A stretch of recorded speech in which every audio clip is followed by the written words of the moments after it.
10th class का physics chapter 1 है reflection of light, यानी कि प्रकाश का परावर्तन से, जो कि बहुत ही इम्पोर्टेंट क्वेश्चन है। ये तो नोट में दिया है, ये क्वेश्चन है, ये मेरे द्वारा बनाए गए नोट्स हैं।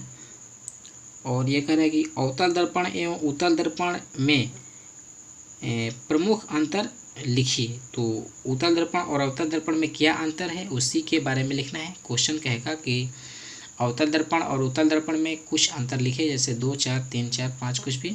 तो यहाँ पे इनका अंतर जो है निम्नलिखित है, तो हम इसे देखते हैं।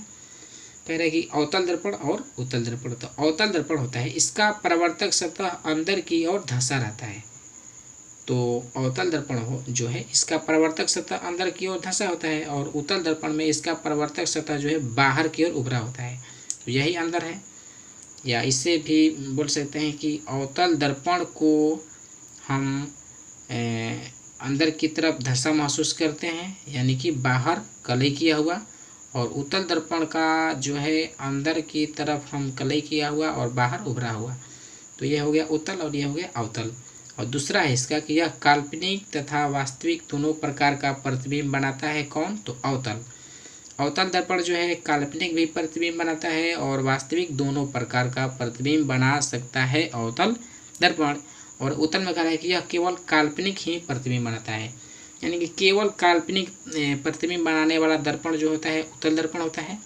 और दोनों प्रकार के, यानी कि वास्तविक और काल्पनिक प्रतिबिंब बनाने वाला दर्पण जो है उत्तल होता है। और ये तीसरा देखेंगे, तीसरा कह रहा है कि यह सीधा तथा उल्टा दोनों प्रकार का प्रतिबिंब बनाता है। कौन प्रतिबिंब बनाता है सीधा तथा उल्टा दोनों प्रकार का? तो अवतल। अवतल में सीधा और उल्टा दोनों प्रकार का प्रतिबिंब बनता है, और उत्तल में यह केवल सीधा प्रतिबिंब बनाता है। सीधा प्रतिबिंब कौन बनाता है? तो उत्तल दर्पण। और सीधा उल्टा दोनों कौन प्रतिबिंब बनाता है? तो अवतल दर्पण। मतलब कि अवतल दर्पण जो है सीधा उल्टा दोनों प्रकार का प्रतिबिंब बनाएगा, और उत्तल दर्पण जो है यह केवल सीधा प्रतिबिंब ही बनाएगा। तो यहाँ पे चौथा दिया है इसका कि यह वस्तु से छोटा, बड़ा या उसके बराबर प्रतिबिंब बनाता है। कौन? तो वस्तु से छोटा, बड़ा और उसके बराबर प्रतिबिंब बनाता है अवतल दर्पण। किसी वस्तु से, मतलब अवतल दर्पण में प्रतिबिंब छोटा भी होता है, बड़ा भी होता है या उसके बराबर भी होता है, लेकिन उत्तल दर्पण यह वस्तु से छोटा प्रतिबिंब बनाता है, यानी कि उत्तल दर्पण जो है हमेशा किसी वस्तु से छोटा प्रतिबिंब ही बनाता है। और इसका 5वां क्वेश्चन देखेंगे, जो कि ये अवतल है। कह रहे इसका उपयोग मोटर गाड़ी के अग्रदीपों, मतलब आगे जो लाइट होते हैं मोटर गाड़ी के, तो उनमें इसका उपयोग किया जाता है अवतल दर्पण के।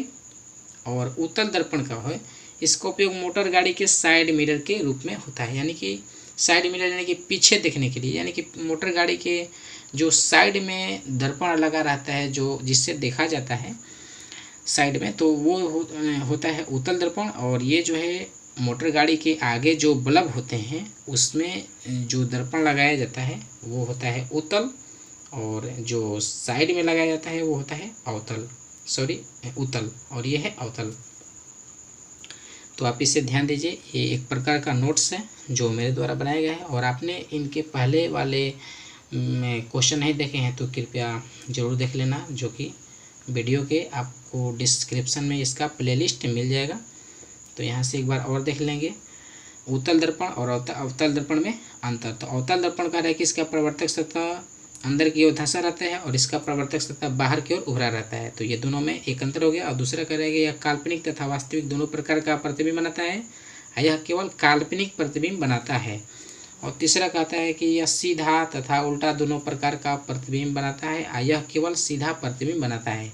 चौथा कह रहा है कि यह वस्तु से छोटा, बड़ा या उसके बराबर प्रतिबिंब बनाता है, यह वस्तु से छोटा प्रतिबिंब बनाता है। 5वां कह रहा है कि इसका उपयोग मोटर गाड़ी के अग्रदीपों में होता है और इसका उपयोग मोटर गाड़ी के साइड मिरर के रूप में होता है। तो इससे हमारा ये जो है समाप्त होता है। और आगे देखेंगे तो ये यहाँ पे एक क्वेश्चन कह रहा है कि हम वाहनों में उत्तल दर्पणों को पश्च, यानी कि दृश्य दर्पण, साइड मिरर के रूप में क्यों देखते हैं। यानी कि उत्तल दर्पण जो है हम क्यों किसी वाहन के साइड मिरर के रूप में इसका उपयोग करते हैं। तो इसका आंसर हो जाएगा